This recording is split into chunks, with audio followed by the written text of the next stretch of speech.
The two angels arrived at Sodom in the evening, and Lot was sitting in the gateway of the city. When he saw them, he got up to meet them and bowed down with his face to the ground. "My lords," he said, "please turn aside to your, to your servant's house. You can wash your feet and spend the night, and then go on your way early in the morning." "No," they answered, "we will spend the night in the square." But he insisted so strongly that they did go with him and entered his house. He prepared a meal for them, baking bread without yeast, and they ate.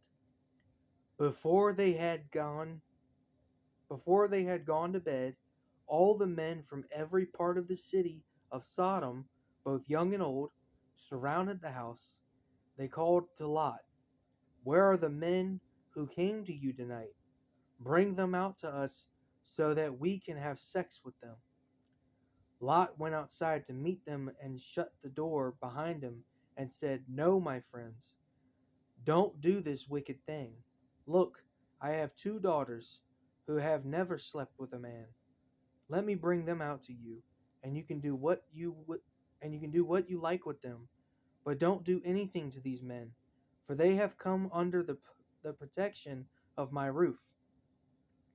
"Get out of our way," they replied. "This fellow came here as a foreigner, and now he wants to play the judge. We'll treat you worse than them." They kept bringing pressure on Lot and moved forward to break down the door. But the men inside reached out and pulled Lot back into the house and shut the door. Then they struck the men who were at the door of the house, young and old, with blindness, so that they could not find the door. The two men said to Lot, "Do you have anyone else here, sons-in-law, sons or daughters, or anyone else in the city who belongs to you? Get them out of here, because we are going to destroy this place. The outcry to the Lord against its people is so great that he has sent us to destroy it." So Lot went out and spoke to his sons-in-law, who were pledged to marry his daughters. He said, "Hurry and get out of this place, because the Lord is about to destroy the city." But his sons-in-law thought he was joking. With the coming of dawn, the angels urged Lot, saying, "Hurry, take your wife and your take hurry." With the coming of dawn, the angels urged Lot, saying, "Hurry, take your wife and your two daughters who are here, or you will be swept away when the city is punished." When he hesitated, the men grasped his hand and the hands of his wife and of his two daughters and led them safely out of the city, for the Lord was merciful to them. As soon as they had brought them out, one of them said, "Flee for your lives. Don't look back, and don't stop anywhere in the plain.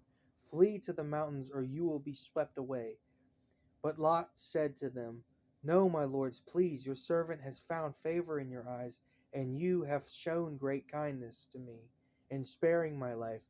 But I can't flee to the mountains. This disaster will overtake me, and I'll die. Look, here is a town near enough to run to, and it is small. Let me flee to it. It is very small, isn't it?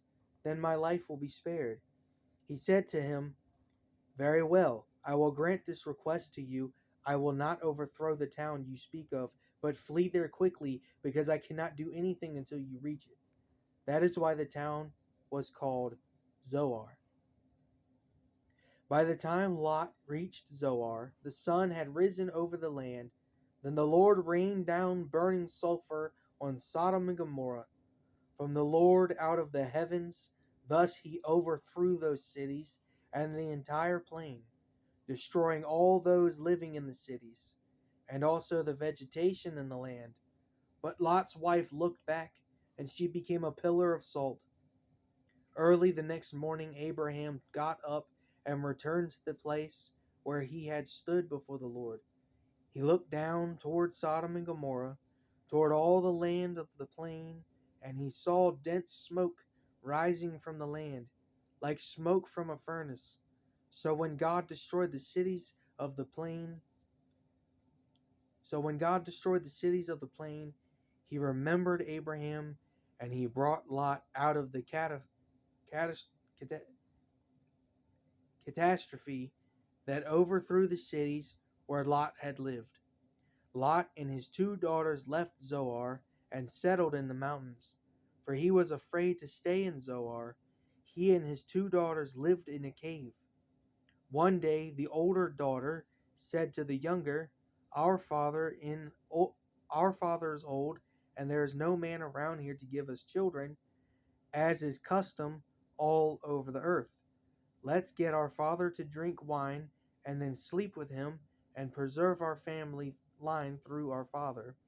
That night they got their father to drink wine, and the older daughter went in and slept with him.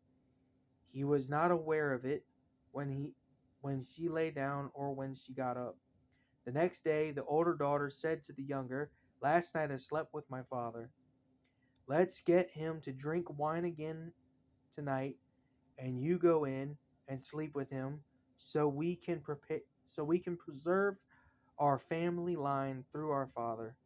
So they got their father to drink wine that night also, and the younger daughter went in and slept with him. Again, he was not aware of it when she lay down or when she got up.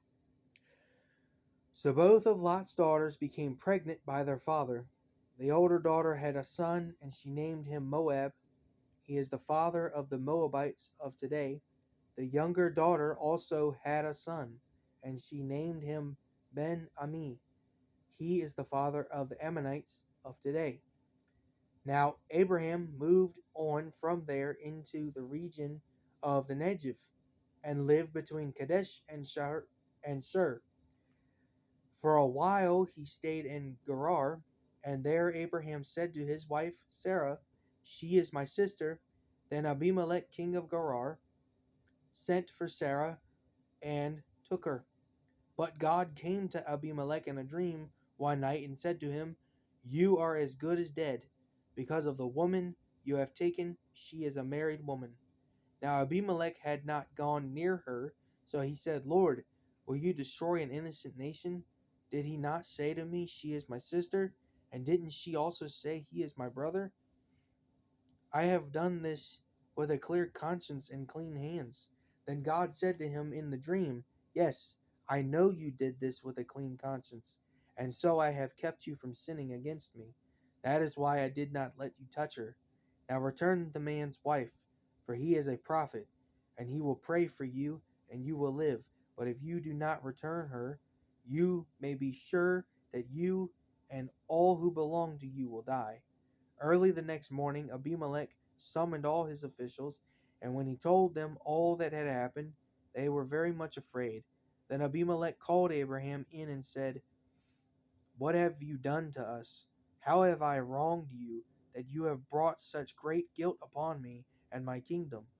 You have done things to me that should never be done."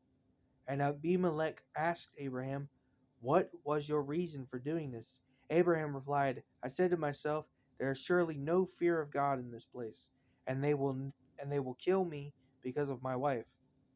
Besides, she really is my sister, daughter of my the daughter of my father, though not of my mother, and she became my wife. And when God had made wonder, and when God had made me wander and when God had me wander from my father's household, I said to her, 'This is how you can show your love to me everywhere we go. Say of me, he is my brother.' Then Abimelech brought sheep and cattle and male and female slaves, and gave them to Abraham, and he returned Sarah his wife to him. And Abimelech said, 'My land is before you, live wherever you like.' To Sarah he said, 'I am giving your brother 1,000 shekels of silver. This is to cover the offense against you before all who are with you. You are completely vindicated.' Then Abraham prayed to God, and God healed Abimelech, his wife, and his female slaves so they could have children again. For the Lord had kept all the women in Abimelech's household from conceiving because of Abraham's wife Sarah.